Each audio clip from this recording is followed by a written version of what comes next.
네, 오늘 아침 글로벌 증시 브리핑, 지금 시장 우리는 어떻게 바라봐야 할지 꼼꼼한 진단과 전략 필요하겠죠. LNS홀딩스 김선영 대표 모셨습니다. 대표님 안녕하세요. 오늘 저희가 조금 늦게 모셨더니 이제 네. 개장이 얼마 남지 않았는데 네네. 그 전에 금요일장 리뷰부터 조금 해볼게요. 우선은 뭐 물가 지표나 소비 심리나 이런 게 금리 인하에 제동을 거는 방향으로는 나오지가 않아서 네. 시장에서는 좀 더 기정사실로 좀 받아들이는 것 같아요. 뭐 일단 금리 인하 갈 것 같아요. 12월 달은 뭐 누가 보더라도 다 금리 인하 가는 쪽으로 지금 방향이 잡혔고요.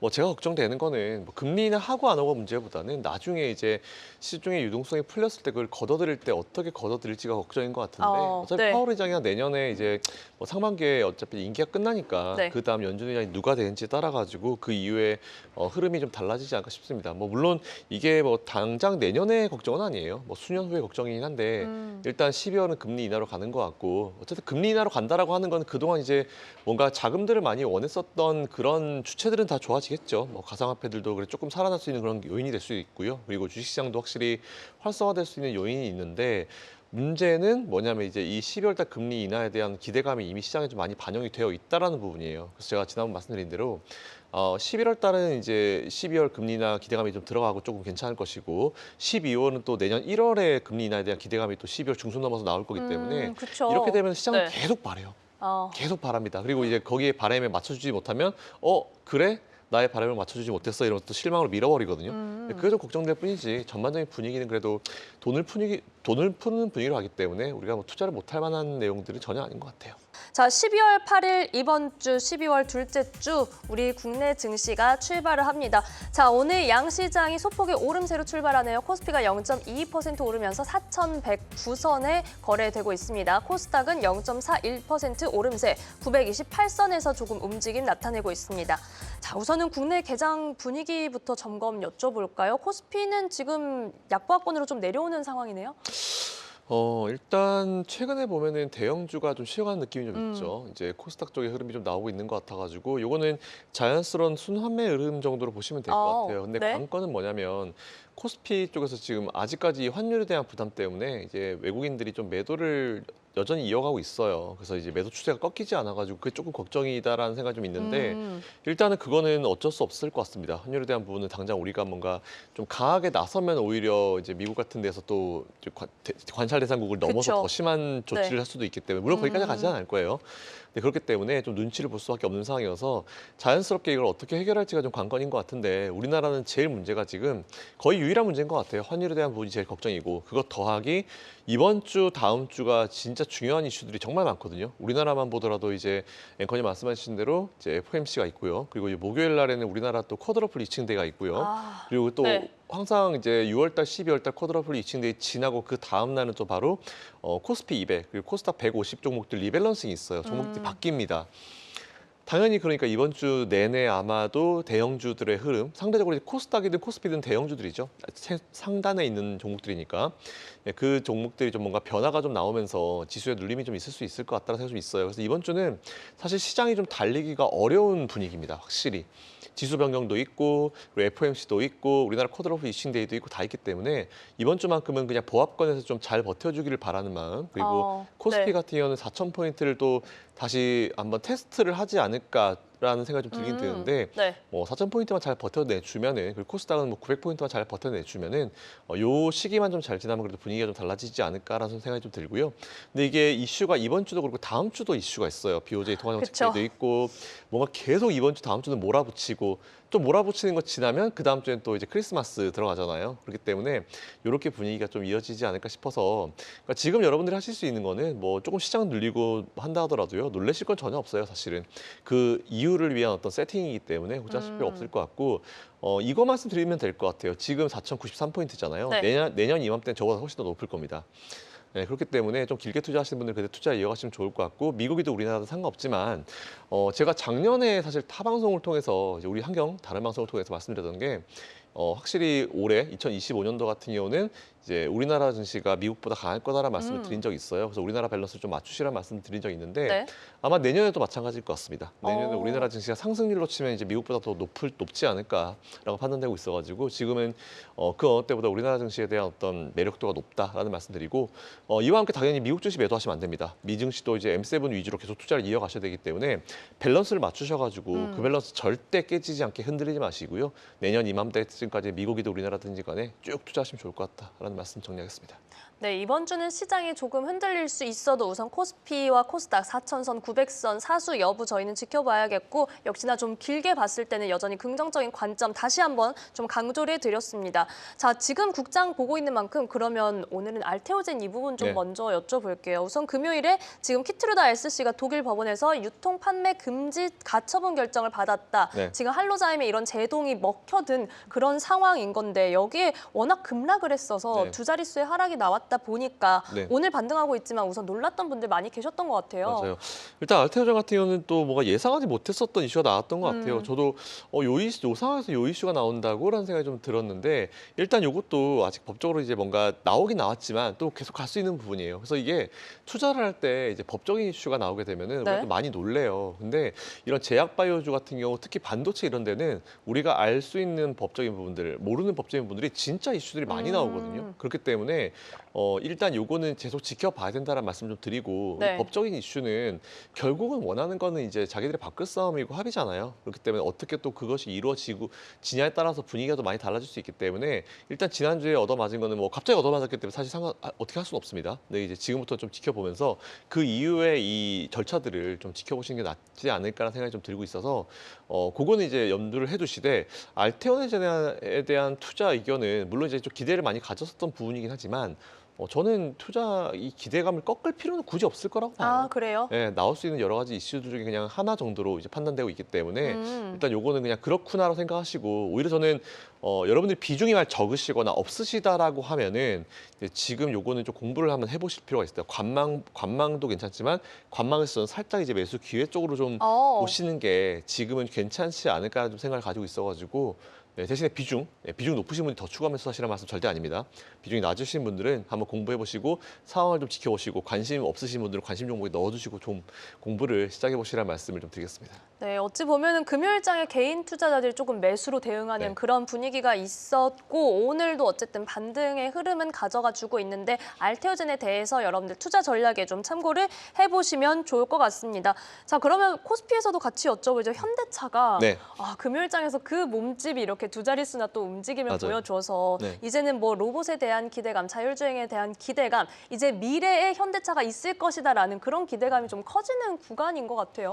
확실히 현대차 같은 경우는 기대감을 좀 계속 가지고 올해 사실 제가 더 뭐 다른 TV 방송 통해서도 많이 현대차는 말씀을 드려왔어요. 매력도는 부각이 될 것이고 그리고 보스턴 다이내믹스라는 기업을 인수를 하면서 완전 로봇 관련 기업으로 들어가 버렸잖아요. 그래서 그런 부분도 긍정적으로 좀 평가가 되고 있는 상황이고 결국 문제가 됐었던 거는 이제 관세에 대한 부분이었는데 관세 이슈도 사라졌죠. 게다가 또 11월 1일자부터 이제 또 소급 적용됐죠. 소급 적용도 됐기 때문에 현대차는 이제 그런 게 있어요. 기업들은 관세에 대해서 뭔가 이슈가 되면은 일단 다 털어요.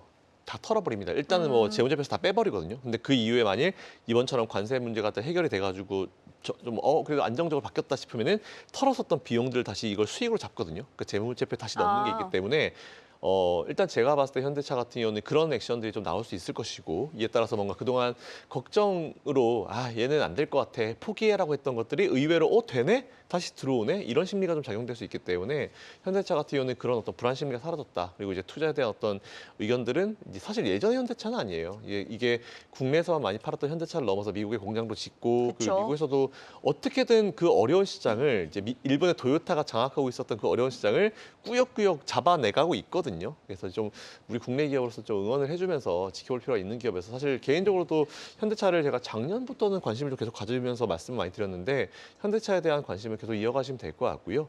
요거는 뭐 올해를 넘어서 내년 이후에도 좀 편하게 지켜보시면 될 것 같다는 생각 좀 듭니다.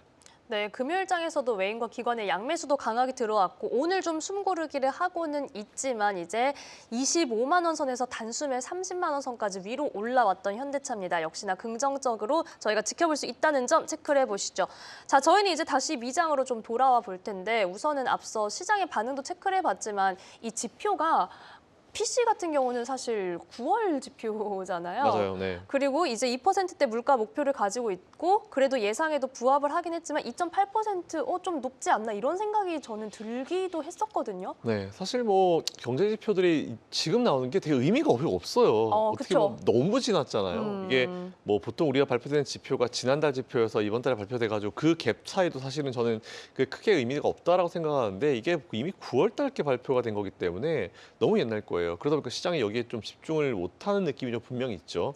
그리고 다음 주 이번 달도 보니까 네. PPI, CPI도 이제 일주일 간격으로 또 발표가 되더라고요. PPI가 보통 이제 CPI 그 다음 날 발표되는데 맞아요. PPI가 먼저 발표되고 그 다음 주 똑같은 목요일에 또 CPI가 발표가 돼요. 그러니까 이번 올해 같은 경우는 뭔가 엉망진창입니다. 지표 일정이 너무 꼬여서. 네, 너무 네. 꼬여버려가지고 그러다 보니까 이제 시장도 야 도대체 어디를 기준으로 뭐 어떻게 해야 돼라는 그런 생각을 되게 많이 하는 것 같아요. 근데 중요한 포인트는 일단 뭐 CPI는 그래도 조금 어쨌든 아직까지 불안정하다라는 생각을 하실 수 있겠지만 그 예전에 비하면 많이 안정화됐고 제일 중요한 포인트는 시장이 옛날만큼 이 물가 상승률에 대해서 그렇게 크게 반응을 안 하는 것 같아요. 뭔가 예상치 네. 크게 벗어나지 않는 이상 크게 반응을 안 하는 느낌이 좀 있어가지고 좀 다행이다라는 생각이 어떻게 보면 좀 들고요. 그래도 PC 같은 경우도 사실 마찬가지고 예전에는 되게 의미부여했잖아요. 요즘 얘기 되게 많이 안 하는데 CPI 봤다가 CPI를 못 믿겠다, 뭐 코어 CPI 얘기 나왔다가 뭐 슈퍼코어 CPI 얘기 나왔다가 또 PC 얘기 나왔다가 계속 그런 식으로 왔잖아요. 그러니까 시장은 항상 그때마다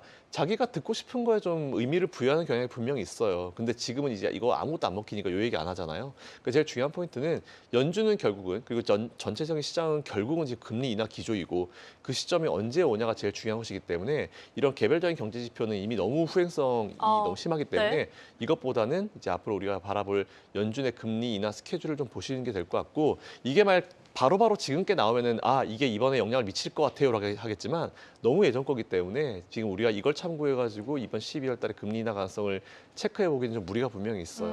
네, 그래서 일단 지금 오히려 나오는 말들을 듣는 게 맞는 것 같아요. 연준 위원들의 어떤 얘기들 지금 블랙아웃 기간이긴 한데 그거 지나고 나서 또 얘기가 나오면은 1월 달 걸 또 우리가 기대감을 가져볼 수 있겠죠. 그쵸. 그래서 12월 달은 아마 금리 인하를 하는 쪽으로 지금 분위기가 굳혀진 것 같고요.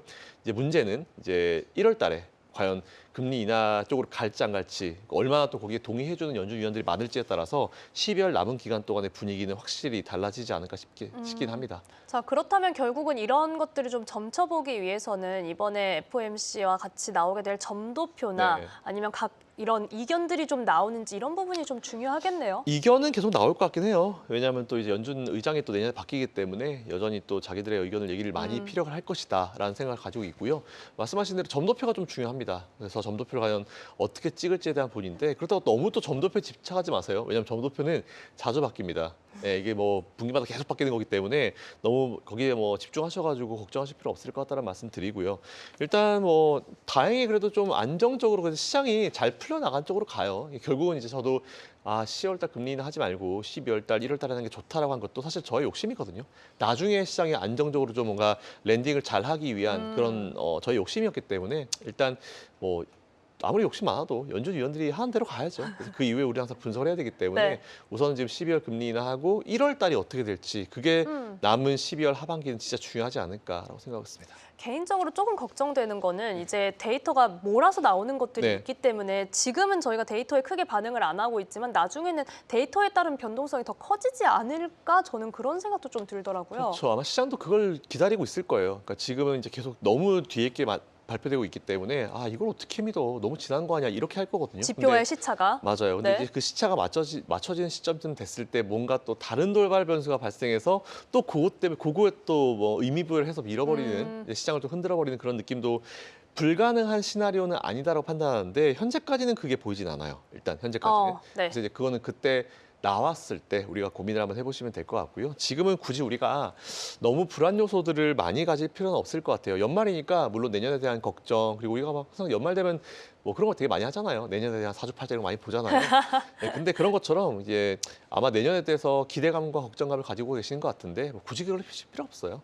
내년에도 시장은 괜찮을 것이고 나쁠 이유가 없고 금리 인하기이고 연준은 금리 인하를 할 수 있는 그런 갭이 충분히 있기 때문에 뭔가 이슈가 발생하면 금리 인하 해가지고 시장에 이제 부양책 써서 풀어낼 수 있기 때문에 그런 걱정 굳이 하실 필요 없을 것 같고요. 그냥 지금은 이제 남은 기간 동안에 나의 어떤 포트폴리오나 이런 투자 전략들을 한번 가다듬어 보는 그런 시기로 삼으시면 될 것 같습니다. 네, 미리 걱정하지 말자. 어찌 보면 지금 투자에 임하는데 꼭 필요한 말씀 해주시지 않았나 싶습니다. 자, 이번엔 또 주말 사이 뜨거웠던 이야기 중에 이제 스페이스 X가 내년도 하반기에 IPO를 검토 중이다. 좀 이런 이야기들이 나오면서 사람들의 기대감이 좀 나오고 있는 것 같아요. 물론 여기에 우리가 돈이 없어서 외부에서 자금을 조달하려는 건 아니다. 네. 뭐 일론 머스크 CEO가 부인을 하긴 했지만 상장을 뭐 안 한다 이렇게 명확하게 말을 하거나 그런 거는 또 아니고요. 네. 만약에 스페이스 X가 진짜로 상장을 하게 되면은 관련 섹터까지도 한번 붐이 확 일지 않을까 이런 기대감도 좀 나오는 것 같은데 네. 어떨까요? 분위기는 많이 달라질 거예요. 그래서 저는 이번 상장 추진한다라고 하길래 뭔가 지금 사실 돈이 필요해서 일반적으로 상장을 하잖아요. 자금이 필요하기 때문에. 그러니까 맞는데 돈이 모자라지는 않을 거예요. 근데 좀 더 넉넉하게 뭔가 그 다음 페이지를 준비하는 것 같아요. 제가 봤을 때는 지금까지 우리도 되게 굉장을 봤잖아요. 나사가 수년 동안 하지 못했던 걸 봤잖아요. 그쵸. 민간 기업들이 나서면서. 근데 뭔가 이제 첫 번째 페이지가 끝나고 두 번째 페이지로 넘어가는 마치 우리가 마블 영화를 봤을 때 이제 토니 스타크가 I'm 아이언맨 하면서 이제 페이지 1을 끝내버리고 두 번째로 넘어갔잖아요. 물론 두 번째로 넘어가면서 이것과 함께 마블의 시청률도 박살이 났지만 참. 네, 그것과는 좀 다르게 제가 봤을 때 스페이스는 그 다음에 뭔가를 노리고 있는 것 같아요. 네? 사실 몇 년 전만 하더라도 화성 가자 했을 때 제가 형님 왜 그러세요 했는데 이게 진짜 뭔가 달라지는 느낌이 좀 나올 수 있을 것 같습니다. 그래서 아마 진짜 2026년, 7년 그 이후에는 스페이스에서 그 다음에 어떤 스텝을 만들어낼 수 있을 것 같아서 오히려 이제 우주항공 관련 기업들, 관련주들 한번 투자를 같이 한번 해보시면 될 것 같고 공부를 조금 서두르실 필요는 있을 것 같아요. 그래서 저는 이게 네. 돈이 모자라서 그게 아니고 확실히 그 다음 페이지로 넘어간다. 그 다음에 뭔가 또 우리가 상상하지 못한 뭔가로 간다. 그러기 위해서 준비하는 거다. 이런 생각이 딱 들더라고요. 조금 서둘러야 한다는 말씀을 해주신 거는 지금까지 우리가 봐왔던 우주항공 섹터의 어떤 발전 속도보다도 생각보다 좀 빠르다는 이런 의견이 들어가신 걸까요? 진짜 빠르죠. 저도 초등학교 때부터 과학을 되게 좋아해가지고 뉴턴이라는 잡지가 있어요. 계속 네. 받아봤는데 그때 봤었던 것들이 이미 진짜 너무 막 현실화돼가고 있고 재활용 로켓에 대한 건 저는 불가능할 거라 봤거든요. 그게 언제 돼? 나사 속도를 보면 저는 안 돼 했는데 갑자기 나사가 안 하고 스페이스X라는 회사가 나와가지고 그걸 만들어버렸잖아요. 그래서 확실히 빨라진 것 같아요. 민간이 들어오면서. 게다가 또 우리나라도 민간이 참여하잖아요. 하나 에어로스페이스 같은 기업들이 참여해서 이번에 또 성공적으로 쐈잖아요. 그런 거 보면은 확실히 우리가 생각한 것보다 굉장히 스텝이 빨라지고 있고 AI, 로봇 그리고 이런 우주 항공 같은 것들이 좀 우리가 좀 중장기적인 투자 가치가 좀 많이 부각이 되고 있는 것 같아서 지금까지는 보면 우리가 보통 일반적인 반도체라든지 이런 칩들이 좀 많이 핫 이슈가 됐었잖아요. 근데 보통 시장은 10년 혹은 20년 단위마다 시장을 이끄는 업종들이 앞에서 항상 새로 만들어지거든요. 그렇죠. 근데 우주항공 쪽은 우리가 그동안은 너무 장기의 얘기야, 너무 먼 미래 얘기했지만 그렇게 먼 미래까지는 아닌 것 같아요. 네, 그래서 많은 기업들이 이미 또 좋은 모습을 보여주고 있고 내년에 또 상장을 또 대기하고 있는 안드릴 같은 기업들도 있고 방산 같은 기업들 그쪽도 막 이렇게 연결돼 있기 때문에 미국 시장 내년에 상장되는 기업들 중에 제가 마음에 들어하는 기업들이 꽤 있거든요. 그래서 이제 그런 기업들 좀 공부를 저도 한번 해보고 있어가지고 여러분들도 같이 한번 공부해 보시면 좋을 것 같습니다. 국내에서는 이 미국에 있는 우주항공 기업 중에 투자자들 많이 아시는 게 로켓랩 같은 경우도 최근에 좀 거론이 좀 많이 되더라고요. 맞아요. 투자 매력도 어떻게 보세요? 로켓랩은 좀 올랐잖아요. 올라가지고. 올라가기도 했죠, 맞아요. 네, 근데 사실 지금도 매력도는 살아있다고 생각해요. 여기서 몇백 프로 수익 날지 안 날지는 알 수는 없는 부분이죠. 그 기업이 어떻게 하냐에 따라 달라지지만. 근데 수십 % 수익을 여기서 추가로 더 낼 수 있는 거는 저는 가능하다고 보고 있어가지고 로켓랩도 늦게 아셔가지고 이거 어떻게 해야 되나 고민하시는 분들은 투자 매력도는 여전히 살아있다고 생각되기 때문에 공부 한번 해보시고 투자해보실 때 비중은 적절히 맞추셔가지고 해보셔도 좋을 것 같다. 하지만 내년에 상장되는 기업들 중에 괜찮은 기업들도 꽤 있고 그리고 이제 이미 상장되는 미국 기업과 관련돼서 우리나라 관련 기업들도 많기 때문에 그것도 체크해 보시면 될 것 같고요. 그리고 그 스페이스X 얘기가 나와서 그런데 스페이스X 쪽에다가 보조 배터리 지급하는 기업 우리나라에 있잖아요. LG엔솔. 2차 전지로 들어가잖아요. 네, 그런 것도 같이 보셔가지고 국내 기업도 관련주들 많거든요. 근데 아마 묻혀가지고 아마 모르시는 분들도 많을 거예요. 근데 그런 거 기업 공부 잘하시면은 분명히 이제 또 새로운 그게 열릴 수 있다라고 생각됩니다. 짚어주신 LG 에너지 솔루션 오늘 시총 상위주가 대부분 약한 가운데 1%대 상승불 잘 유지하고 있습니다. 자, 이번에는 또 이제 스페이스X만큼이나 시장에서 뜨거웠던 관심이 넷플릭스가 워너브러스 디스커버리를 이제 인수할 것이냐 여기에 대해서 지금 어쨌든 최종 딜이 가는 듯 했지만 정부의 제동에 걸릴 수도 있다. 네. 뭐 위약금에 대한 우려까지도 좀 언급이 되고 있더라고요. 네. 뭐 반독점 규제에 대한 거는 뭐 지난 바이든 행정부 때부터 있어 왔잖아요. 근데 만일 지금 대통령이 바이든이었으면 제가 봤을 때 이거 좀 문제될 수도 있겠다 싶어요. 근데 안 그래도 시장 점유율 이걸 저도 따져 보니까 네. 사실 이게 그 워너브라더스 입장에서는 넷플릭스가 제시한 그 조건 자체가 안 좋을 수가 없었죠. 그냥 돈 다 줄게. 한 방에 다 줄게. 진짜 통이 커요. 현금이 많은 거죠. 그러니까요. 우리가 매달 넷플릭스에게 열심히 돈을 우리가 만들어준 현금. 그죠? 저도 몇만씩 항상 주고 있는데 그것들이 모여서 이런 결과가 나온 것 같은데 저는 저 두 기업의 합병 시너지는 충분히 있을 수 있을 거라 보고 있어요. 그리고 이제 뭐 반독점 규제에 대한 부분은 인수합병을 하는 그 분명히 저 또 중간에 이제 인수합병 도와주는 기업들이 있을 거예요. 뭐 JP 이런 기업들이 보통 M&A를 하는 기업들이 도와줄 텐데 네. 이미 저런 거 다 계산해가지고 했습니다. 아. 이미 저 딜을 처음에 받아가지고 넷플릭스에서 그런 기업들한테 부탁하는 거죠. M&A 해주는 기업들한테. 그래서 워너브라더스 한번 봐달라. 그럼 이제 거기서부터 뭐 반독점 규제 관련 법도 다 체크했기 때문에 이미 이거는 뒤늦게 나오는 이슈예요. 그러니까 딜이 완성되기 전에 그리고 그 계약서 쓰기 전에 이거를 우리가 어떻게 통과하겠습니다라는 것들 다 시나리오에서 전부 다 워너브라더스한테 다 갖다 줬을 거거든요. 넷플릭스한테 다 갖다 줬을 거예요. 그렇기 때문에 이런 후행적인 내용들은 너무 걱정하실 필요 없을 것 같고요. 그리고 트럼프 대통령 자체가 이제 기업인 출신이기 때문에 바이든 대통령보다는 확실히 이런 독점이나 이런 규제에 대해서는 좀 많이 유연해요. 그래서 관련 기관들이 어떻게 나설지는 모르겠지만 저는 이거를 반독점 규제로 보기에는 그렇게 치면은 전 세계 M&A 다 사라져야 됩니다. 그래서 이제 M&A 관련 기업들이 제일 잘하는 게 뭐냐면 각국의 어떤 경쟁 당국 그리고 이제 반독점 규제 기관과 어떻게 법적으로 이제 싸워주냐 그걸 하는 부분인데 제가 봤을 때 이거는 통과가 못 될 만한 내용들은 아닌 것 같아요. 그래서 너무 과한 걱정을 하실 필요 없을 것 같고 이미 사전에 시나리오에 다 나와 있는 거기 때문에 네, 그냥 그대로 지켜보시면 될 것 같고 제일 중요한 거는 합병이 됐을 때 시나리오인데 저는 괜찮은 것 같아요. 나쁘지 않을 것 같습니다. 그렇다면 이 합병 최종 딜이 딱 승인이 됐을 때 넷플릭스 사실 뭐 주가는 좀 빠졌었지만 금요일장에서는 더 투자 매력도도 볼 수 있는 부분이겠네요. 투자 매력도는 지금이죠. 왜냐하면 이제 인수기업과 피인수기업의 주가는 많이 갈립니다. 왜냐하면 이제 넷플릭스가 밀리는 이유는 돈이 빠지잖아요. 그쵸. 어쨌든 현금이 있는데 그걸 한 방에 그냥 쿨하게 다 던졌잖아요. 그러다 보니까 이제 단기적인 유동성에 대한 부분이 나올 수밖에 없어요. 예전에 SK텔레콤 같이 우리가 또 매달 또 이제 기본료를 꽂아주고 있는 그 기업이 하이닉스를 인수할 때도 단기적으로 주가가 계속 밀렸거든요. 근데 이제 그 주가보다 훨씬 더 높은 자리에 올라왔죠. 그러니까 인수를 하는 기업은 단기적으로 어쩔 수 없어요. 근데 피인수되는 기업이 올랐다고 하는 거는 이제 워너브라더스 주주나 이런 사람 입장에서는 땡큐 이렇게 된 거죠. 그래서 저는 이건 너무 자연스러운 흐름이기 때문에 넷플릭스 혹시 투자하고 싶으신 분들 그리고 이 딜에 대해서 확실히 둘은 시너지가 나올 수 있는 딜이다라고 생각되시는 분들은요. 공부하시고 지금 넷플릭스 담는 거 오히려 좋은 기회가 되지 않을까. 대신에 너무 빨리 담지 마세요. 이게 몇 개월 동안 이제 눌릴지 모르기 때문에 그쵸, 그냥 12월은 그냥 넷플릭스 매수하고 싶은데 그냥 담아가야지 이렇게 생각하시면은 아마 나중에는 이제 이게 이루어지고 나서는 더 높은 자리로 갈 수 있지 않을까. 아니면은 최악의 경우에 딜이 엎어지잖아요. 딜이 엎어져서 이제 캔슬이 돼버리게 되면 넷플릭스 주가 뜹니다. 올라가죠. 오히려 네, 원래 돈이 뜨죠. 안 나가니까. 대신 워너브라더스 박살이 나겠죠. 오히려 네. 그렇게도 볼 수가 있겠네요. 네, 그래서 그런 부분을 생각하셔가지고 어쨌든 넷플릭스는 지금 그래서 결과론적으로 딜이 되든 안 되든 손해볼 자리는 아니라는 거예요. 그래서 그런 거기 때문에 체크하셔가지고 한번 투자해 보시면은 이런 거 잘 이용하시면 되게 많거든요. 한 노하우를 좀 알려드렸다라고 보시면 되는데 넷플릭스 괜찮아요 그런 의미로. 그게 제일 궁금했거든요. 만약에 딜이 엎어지면 특히나 뭐 파라마운트 스카이댄스랑 트럼프 대통령 친하다 막 이런 이야기까지 맞아요. 나왔었는데 이렇게 가나 저렇게 가나 넷플릭스에 대한 투자 매력도는 저희가 확인할 수 있는 이야기였습니다. 자, 이번엔 또 애플 사실 팀쿡 CEO에 대한 이런 교체 소식을 투자자로서 조금 기다리고 있는 그런 이야기들을 봤었는데 오히려 지금 핵심 인력들이 임원진들이 많이 빠져나간다. 이것도 어떤 분위기 쇄신을 위한 물갈이로 봐야 될지 아니면 정말 빠져나가는 이런 이탈의 흐름으로 봐야 될지 사실 최근에 주가 흐름은 괜찮았거든요. 네.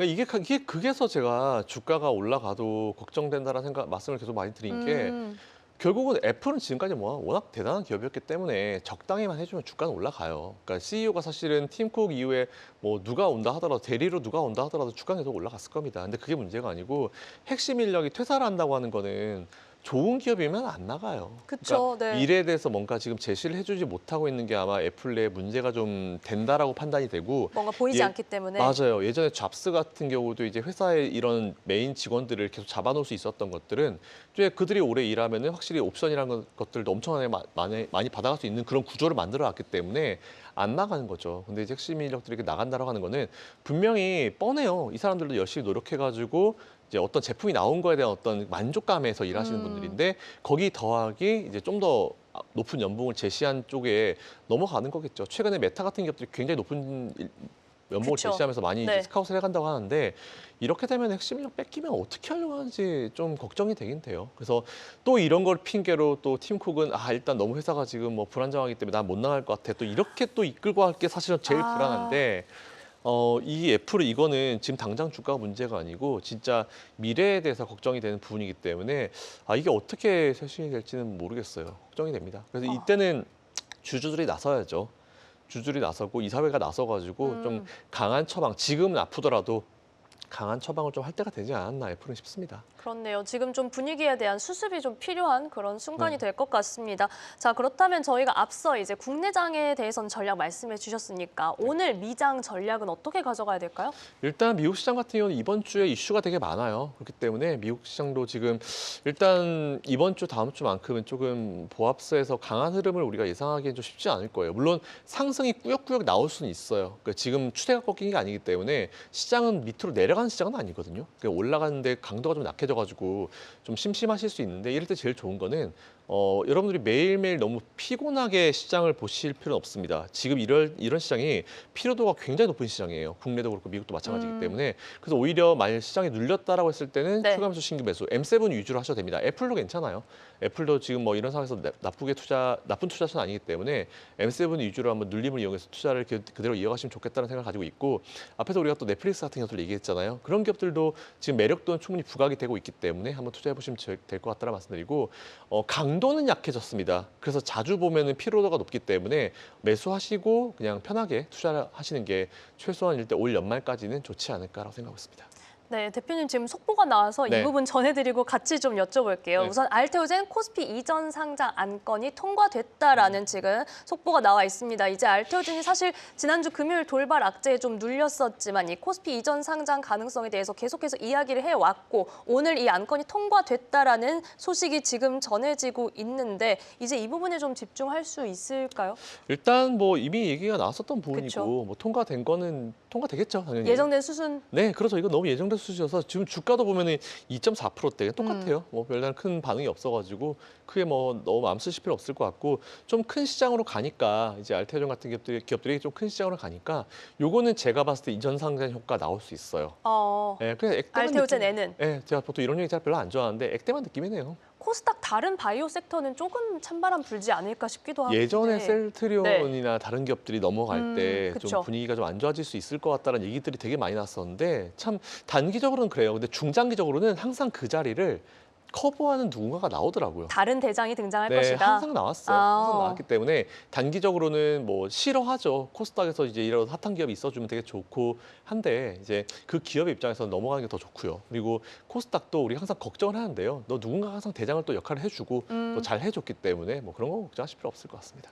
네, 이렇게 조금 전에 나온 알테오젠 코스피 이전 상장 안건 통과됐다는 소식에 대한 의견까지도 함께 여쭤봤습니다. 오늘 LNS홀딩스 김선영 대표와 함께했습니다. 고맙습니다. 네.